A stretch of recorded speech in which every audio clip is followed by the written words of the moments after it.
Welcome to the Glens of Antrim and to our video presentation of the Heart of the Glens Festival, held every August in and around the village of Cushendall, which you'll see behind me. I'm here 1100 feet up on Lurig Mountain, which is in among the mountain of Troston and Tabulla, nestled in the Glens of Antrim. During this week there'll be guided walks round these various mountains in the Glens, and as well as that, people will be running up here. Yes, running. Below me, you'll also see the Antrim Coast Road and the various roads which interlink the Glens. For the first time ever, we'll have a cycle race round the Glens of Antrim. In addition to the sporting themes, we'll also have art classes. There'll be dancing, singing, music and song. The golf course which you see below me will also hold a golf tournament. You'll see Red Bay and the Sea of Moyle. There'll be windsurfing classes, there's a raft race and a sailing regatta. Across the Sea of Moyle is the Mull of Kintyre and the village of Southend, which links us to Scotland. An important link in this festival as we link up with Scottish shinty champions Fort William. They'll be playing Cushendall for the first time ever in an international shinty match. So, to tell you more about the Glens, Heart of the Glens Festival, we've got Andrew McAllister, who's talking to Alec Emerson. He's down in the village's main street, which was the scene of the grand finale of the Heart of the Glens Festival, an open-air ceilidh where 3,140 people danced the night away in Ireland's longest waves of Tory. To tell you more about that, Alec's talking to Andrew. And here we are standing on Mill Street, just near the Curfew Tower, and I have with me Andrew McAllister, the chairman of the local development group. Andrew, if I could just begin by asking you, how long has the festival been going? This will be our third year. We've had two very successful years and we're hoping for a good one this year again. What was the reason, Andrew, for having the festival in the first place? Well, a group of us who've been involved in various things felt that Cushendall was a bit quiet during the summer months. There wasn't much happening, and we wanted to try and create a bit of life for locals and visitors alike. The festival has been running, as you said, for the last couple of years now and goes very well. Just how much organisation goes into an event like this? Obviously a great deal. We actually start work on the festival immediately the prior one ends. We have a group of about 8 to 10 people who are involved from the very start, and as time goes by we drag in more and more people, and at the end of the time there's actually dozens of people involved in organising the festival. Well, Andrew, I believe you have to rush off to a very important event just now. Yes, our new mayor has just been elected and I've got to go and look after the ceremonies. McAllister here, who has just recently become the new Lord Mayor of Cushendall. We had the presentation recently there, and Dominic raised a very large sum of money, narrowly defeating John Carson and Sambo McNaughton. So I just want to present Dominic with this extremely valuable chain of office, which I shall present to him now. And I'd just like everybody here to give a round of applause to our new Lord Mayor. This money was raised up by the three candidates. There was £1,721, which I thought was excellent now from the three of us. A very good total indeed, Tom. And getting back to the more serious position of Lord Mayor of Cushendall, what do you see as your functions for the coming year? What are the issues that's important to Cushendall's first citizen?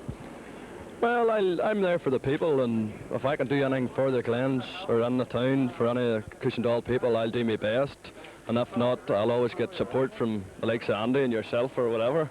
Well, all three candidates have great manifestos running around there. I'd just like to give us a wee glimpse of sort of the important issues within your manifesto, the sort of things that you'd like to see, or do you like to realise now that you are in office? Well, there's a wee part in my manifesto, as you know, I'm a bit of a pigeon fanatic, and they're talking about doing away with the postage and using the carrier pigeons, which would be a lot cheaper in everybody's pocket, so it would.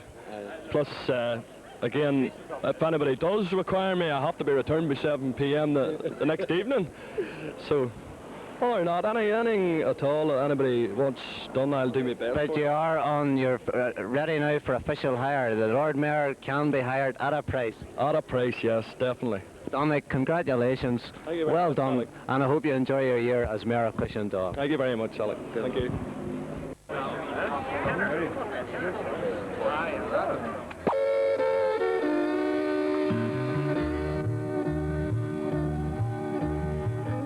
Let's get started.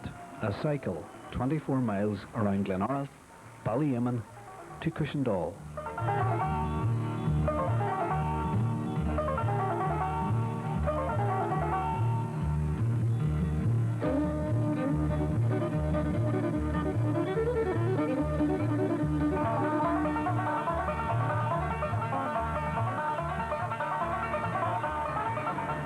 were they reaching on the fastest part of the course? On the fastest bit of the downhills we were doing about 40, 45 mile an hour. Yeah, I see they were pedalling away coming down there like the clappers, so they were. Oh, in your top gear, you know.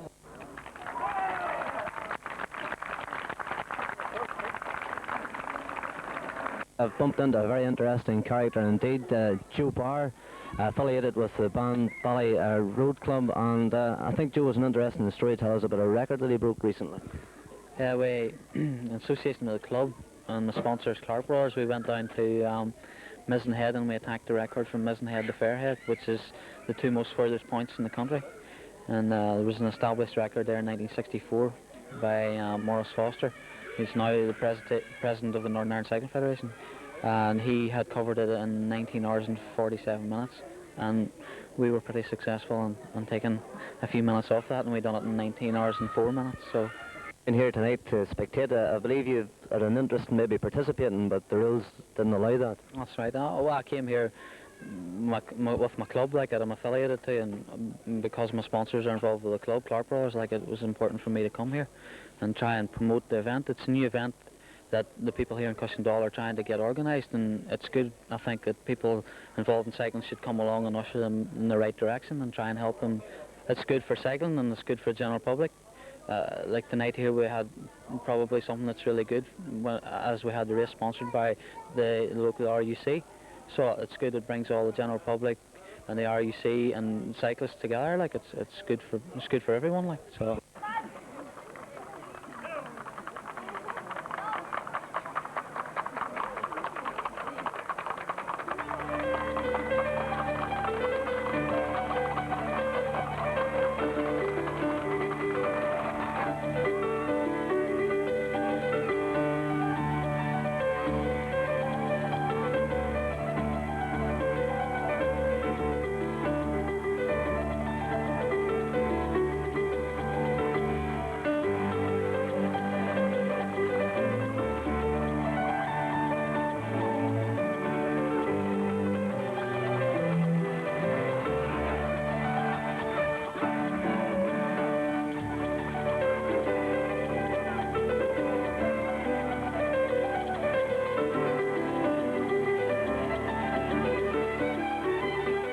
Pony and trap racing along the Antrim Coast Road, and should any of the ponies overheat and go on fire, don't worry, there's help at hand.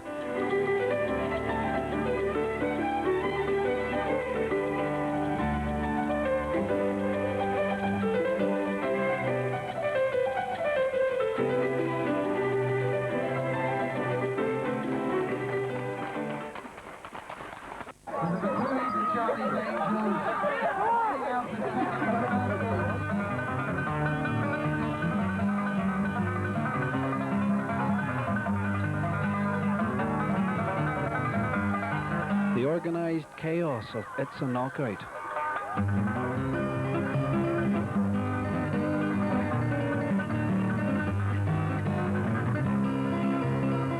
The rain falls mainly on the man from Spain.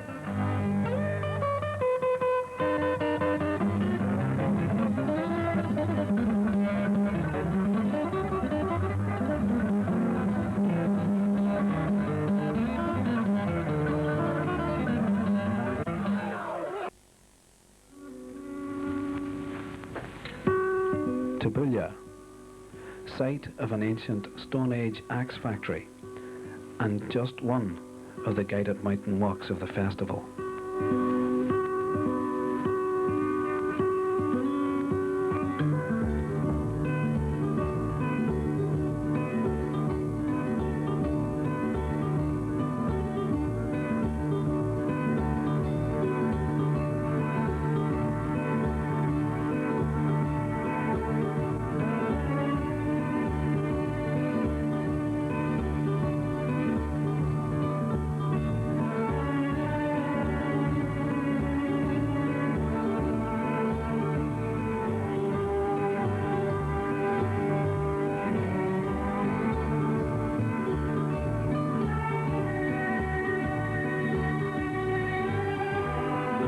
Let's leave the mountain and go to sea level and to brass tacks.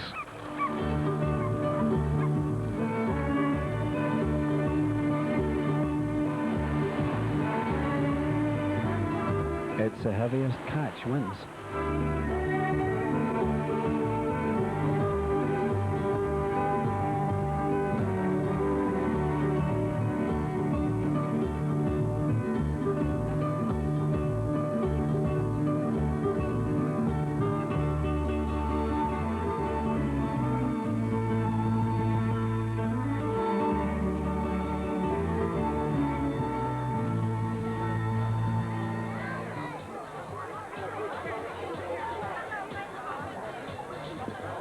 Brian, where are you from?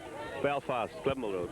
Brian, I've noticed you've been following a few of the events and even participating in them. Last night, the street sports, do you enjoy that? Yes, we had a team in for it, and it was a very enjoyable evening.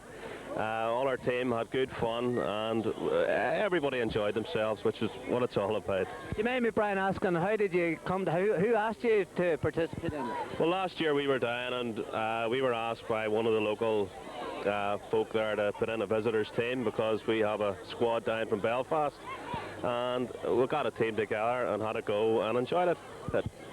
Brian, have you been coming to the area long? Quite a while, quite a few years. So do you find that this whole idea of the festival is a good idea that it attract tourists, and do you think that maybe your likes of yourself has been coming for a few years, do you think it will attract new tourists to the area? Oh, it will surely. We certainly report back on the enjoyable time we've had here in Cushendall, and it's a delight to come down here and have events organised, and it makes the week for everybody. Even for the rest of the family? Oh yes, particularly the young ones here, one of them to have on board.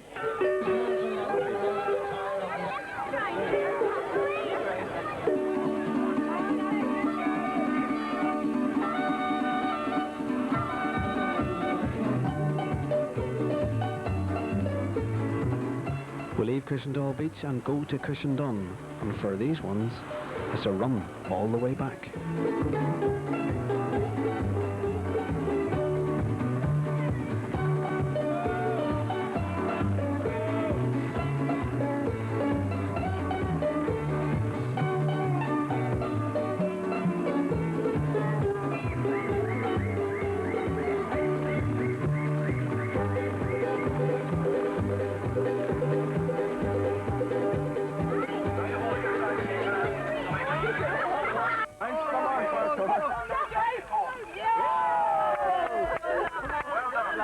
Here, that's for you taking part. What do you say? Okay. I won! They're all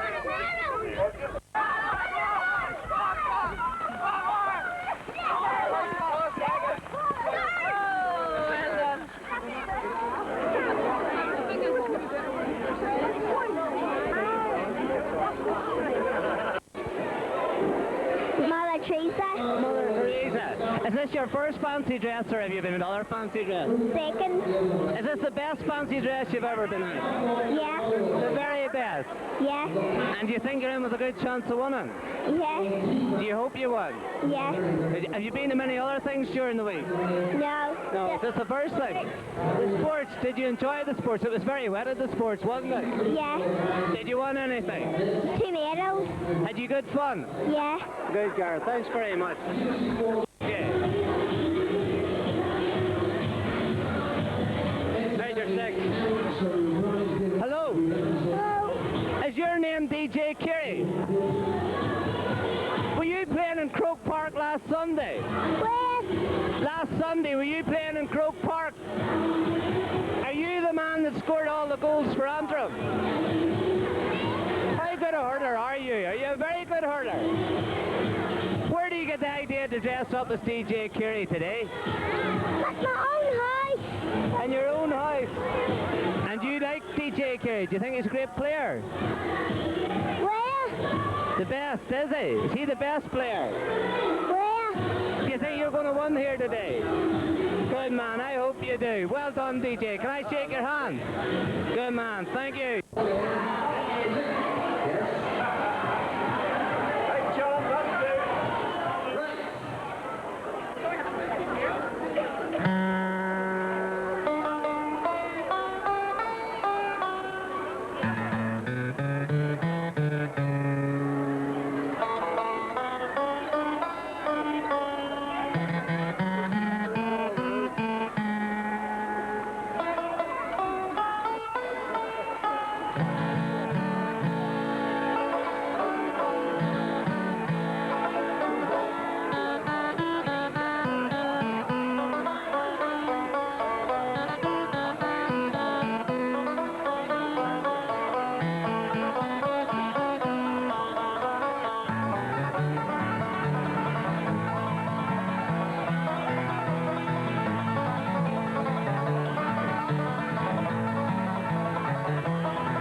And here we have Danny McAteer, the jockey of the tractor pull race.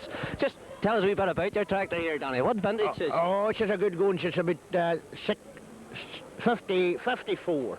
54, aye. A good going machine. Good going machine. She does any wee bit of work I have to do with her, oh aye. Well, this is a very prestigious event here. You must be... Only it's a cowl evening. I'll further than my 2 Elbers and Jules bar and a big glass of whiskey. Yeah, you must feel honoured, very honoured for you and your T20 here to be invited along to such an event. Down last year, but we didn't want it, but hopefully we'll do better the year. Tell me, Donny, what do you think of these teams that's participating tonight? Are you anyway impressed? I think there are a lot of boys not very good pulling a rope. I think if I had a couple of boys like myself, I could won it. Do you think they need a wee bit of training then? They need a wee bit of training. Are you disappointed they haven't taken this event more seriously? I said, yes, they should take it. But if they were used pulling tug of war, they would be fit to pull the tractor. But they're not so good at it. Well, you yourself, Donny, can you help the teams anyway? Is there a way of steering? You can help them or slow them down. If you touch a brake, you know, that'll slow them down a good bit. So it'll be an interest to the teams not to give you any cheek before. That's right. And if there were bookies there taking bets, you know, you could. Out with my baby, can't go wrong, 'cause I'm in right. Ask me when will the day be? The big day may be tonight.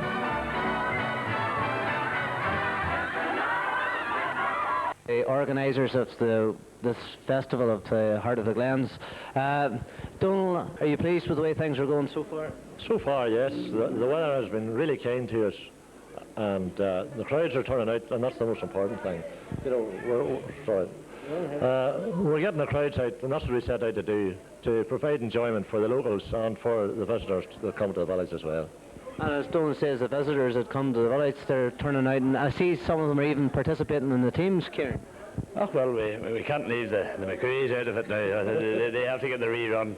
But you know, the festival's certainly growing in strength. The numbers are definitely up from last year, and okay, there's a bit of organisation involved, but without the people coming out, and it's lovely to have the masses of local people coming out and the visitors joining them, you know, and we have to include them in our wee bits of activity.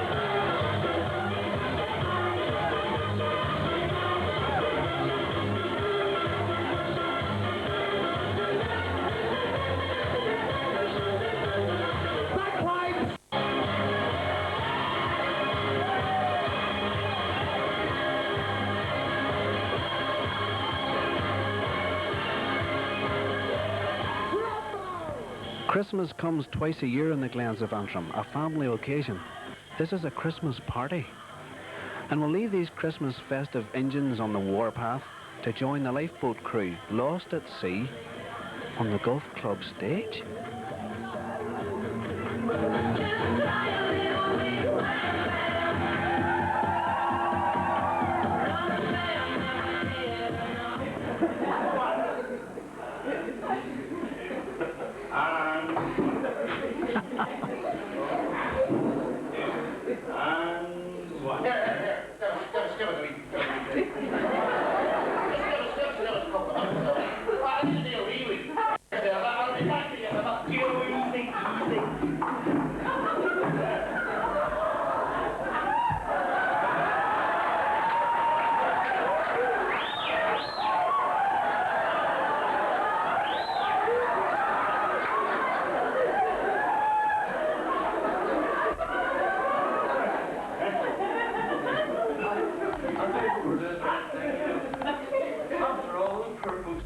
Trouble out there. No, we should really be trying to help them. Think of those poor wives waiting ashore. Here, son, don't you worry about those poor wives. Their fellas are all right out there. It's perfectly calm, and they're sitting out there having a bit of crack, a couple of jars. They'll come in when they're right and ready. There's not be a thing wrong with them. We're the ones you got to worry about. We're the ones in bloody trouble.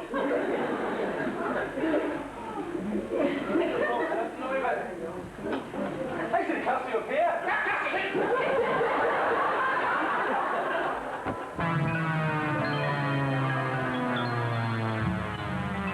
The crew of Red Bay Lifeboat on stage and now in action, giving a rescue demonstration, assisting a windsurfer who has got into difficulties. Watch as the crew of the lifeboat beach the vessel at high speed in a time-saving manoeuvre used when the lifeboat must rendezvous with emergency services on the beach in a life or death situation, or when its normal landing facilities are inoperable due to adverse weather conditions. This manoeuvre is highly practiced and a very skilled operation.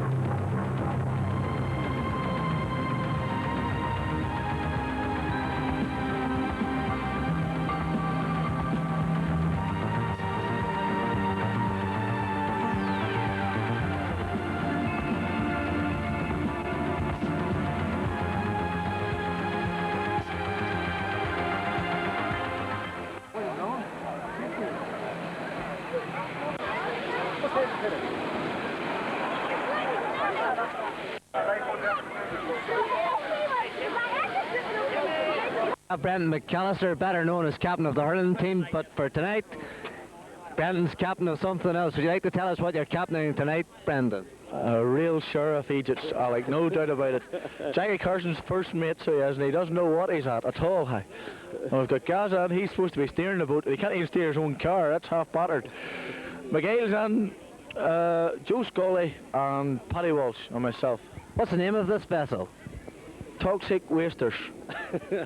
And tell me, the $64,000 question, is she seaworthy? Well, there's a rumour that there's one of the barrels leaking, but we'll not know until we get her in, like whether she's leaking or not, you know. But we'll have a go at her anyway. And do you fancy your chances looking round the opposition here? Is there anything you fear, or do you think that the design of your vessel will pull you through? We haven't got a snowball's chance in hell, Alec. Not a chance.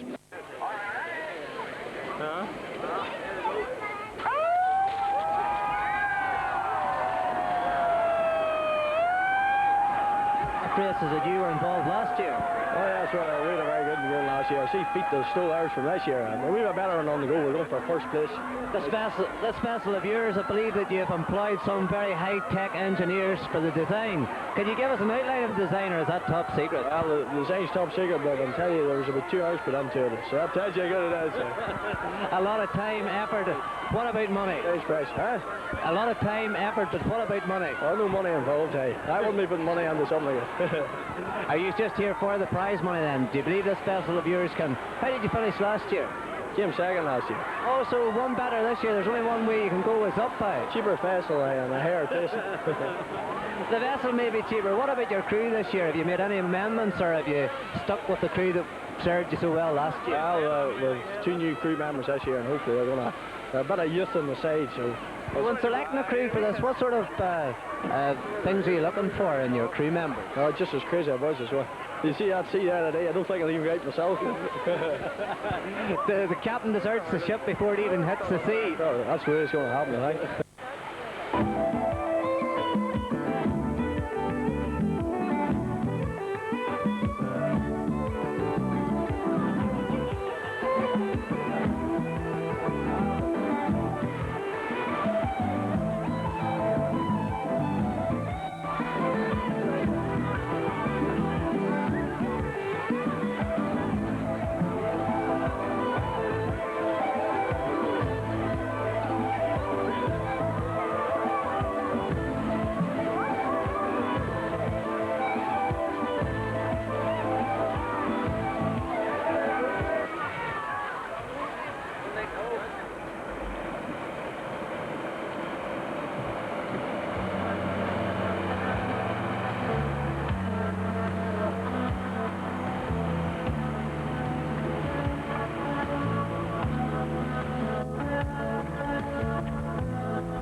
Nearly left you. What's that?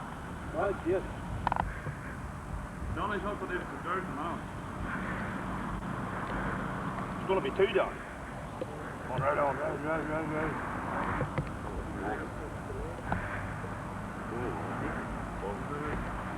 One of them, John. In this game, you got 18 holes to shoot your best somehow. Where have all my divots gone? I'm in the back 9 now. I got to move on down to that next fairway. Okay. Up to that flapping flag. There's a storm forming overhead. I got to shoulder up that bag. Shoulder up that bag. Shoulder up that bag. Gotta move on down.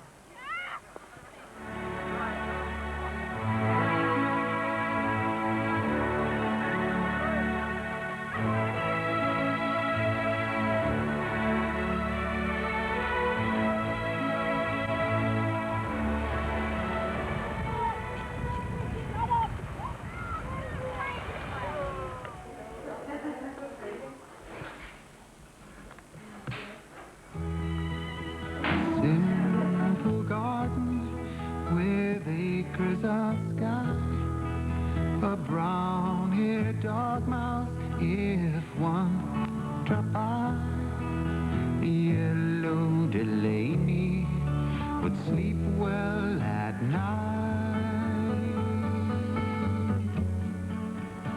The son of famous Glens painter Charles Macaulay presents the prizes to the successful artist in this Glens Phantom Art School.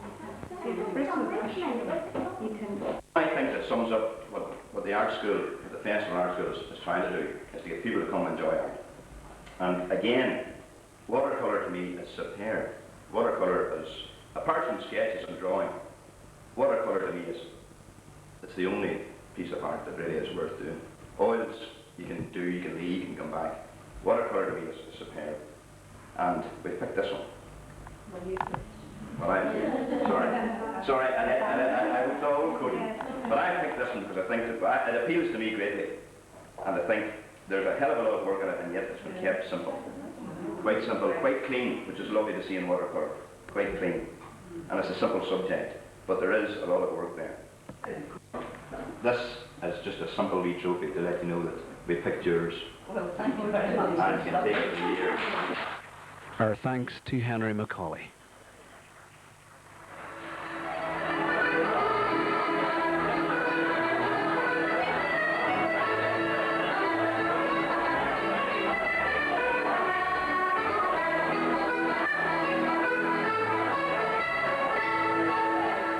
Winter nights of meticulous practice makes the summer steps inch perfect.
The competitors reached the top of Lyric Mountain. Now it's back again, and we'll wait and see who's won. And clap.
Race, Paddy, second year running. How was it compared to last year?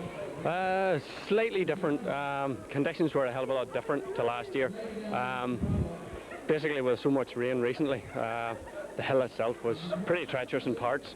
Anywhere you went to follow the path, the water was actually draining on the path itself, so you were sliding back down again. So it was a matter of trying to pick sort of the best route with a wee bit of grass, and you get a good foothold and at times a good handhold as well to pull yourself up. But on the whole, it wasn't bad. What sort of time did you do it in, Paddy? I reckoned 37:11, which is reasonably respectable. It's hard to gauge, seeing it's the first time it's been run from the village itself, but at least it'll set the standard for next year. Well, obviously enjoy the run when you come back this year. You've recently left Cushendall to go to live in Belfast, so the run attracted you back then? Oh yes, and the warmth of the Glens people as well, and all the friends and acquaintances that I have here. And the run itself is a very special thing. It's a very special part of the festival. It's been here since day one of the festival itself, and it's an integral part of the festival. It gets the people out onto the streets, and it allows some of the local people like myself to take part. Well, Paddy, as you come through the line there, I heard somebody shout encore. You'll hardly do it this year, but what about next year back to defend your title? Well, now, a year's training and we'll see. Paddy, congratulations. Thanks very much. Thanks very much indeed. The ground. So, that push in the back, it will be a free to Cushendall to be taken by John Carson.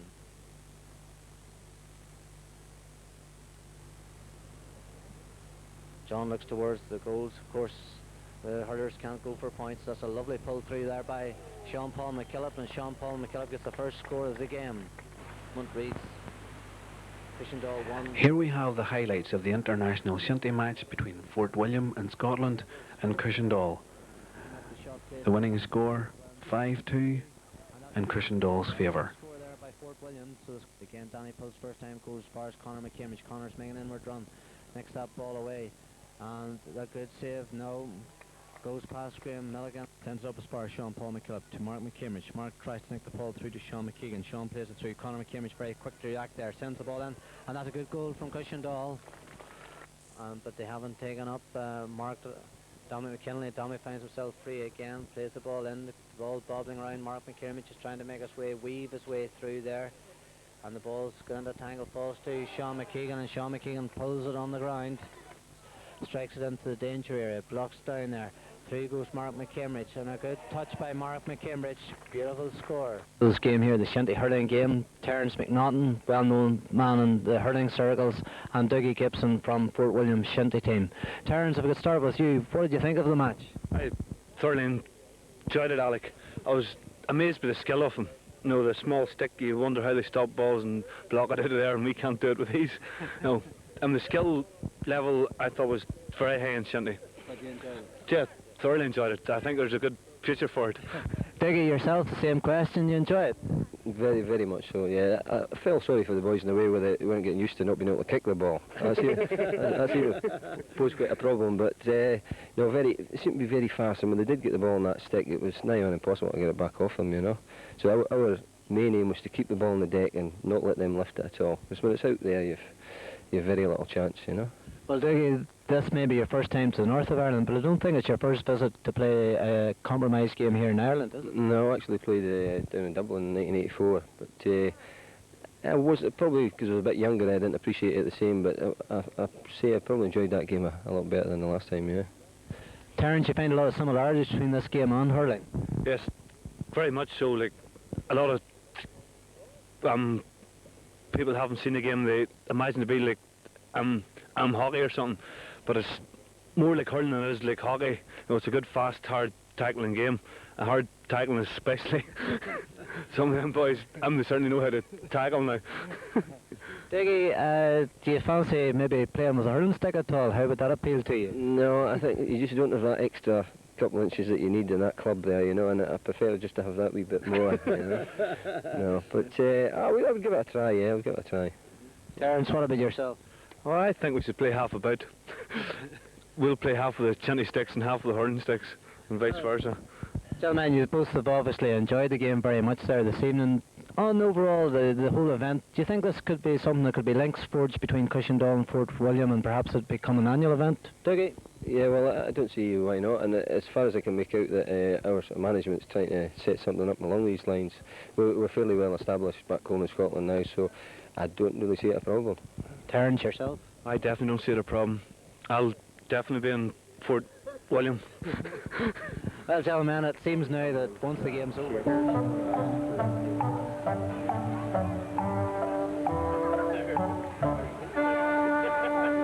When I take you out tonight with me, honey, here's the way it's gonna be. You will sit behind a team of snow white horses in the slickest gig you ever see. Chicks and ducks and geese better scurry when I take you out in the Surrey. When I take you out in the Surrey with the fringe on top. Watch that fringe and see how it flutters when I drive them high-stepping strutters. Nosy pokes will peek through the shutters and their eyes will pop. The wheels are yellow, the upholstery's brown, the dashboard's genuine leather. With eyes and glass curtains you can roll right down in case there's a change in the weather. Ooh, bright side lights winking and blinking, ain't no finer rig, I'm a-thinking. You can keep your rig if you're thinking that I'd care to swap for that shiny little Surrey with the fringe on the top. Would you say the fringe was made of silk? Wouldn't have no other kind but silk.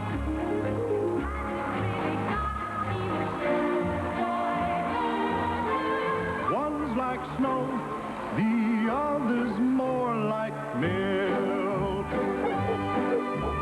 All the world will fly in a flurry when I take you out in the Surrey.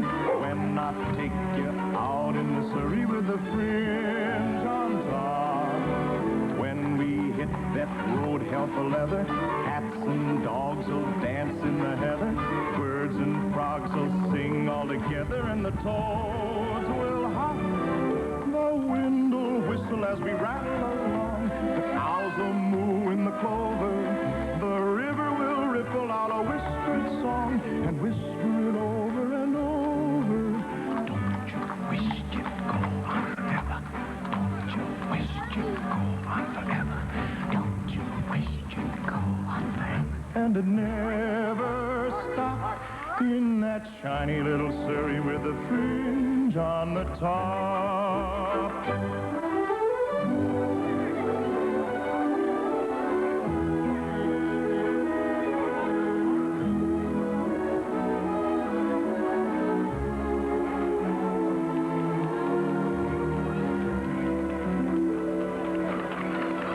I can see the stars getting blurry when we ride back home in the Surrey.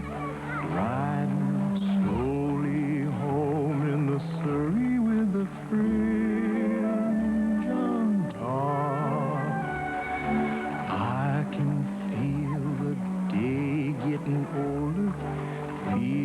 sleepy head near my shoulder, nodding, drooping, close to my shoulder till it falls kerplop. The sun is swimming on the rim of a hill. The moon is taking a header.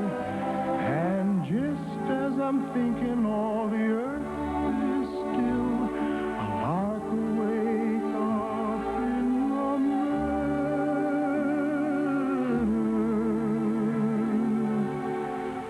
Hush, you bird, my baby's a-sleeping. Maybe got a dream worth a-keeping. Whoa, you team, and just keep a-creeping at a slow clip, clop. A slow clip-clop to a quick ping-pong down High Street, and then we'll dance a while till the next time we see you. Bye-bye.